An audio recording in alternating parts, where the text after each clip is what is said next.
Last কত করে রাখবেন এটা কোন? কইছি না কত? এই দামে কিনতে দিচ্ছি না খালি দামে 80 টাকা করে রাখবেন। কে কাকা 80 টাকা করে কইছি, ঠিক আছে না? ওই কাকা যেটা কইছে এটা 80 টাকা, ঠিক আছে? 80 টাকা হইলে দুইটা মাপেন। না না না 80 টাকা করে আপনি দুইটা মাপেন। কতটুকু হয় ওজন দেন, ওজন দেন দুইটা কতটুকু হয়? ভাই 105 টাকা দিয়েছে ভাইয়া কি মনে হয় কাকা পেঁপে মিষ্টি গো? আবার সত্যি করে কইবেন, আপনি যা কইবেন সত্যি কথা বার হইবে আপনার মুখ থেকে। আপনি খানি নাই? আরে কেন খান না কেন? 310 টাকা। দেখ না দোকান করলে তিনটা দিন জিনিস কি দাম কমছে না বাড়তাছে? নিচে লাগবে 500 টাকা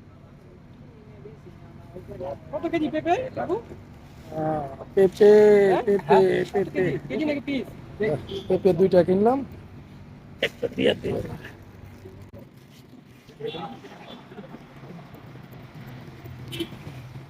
ও কাকা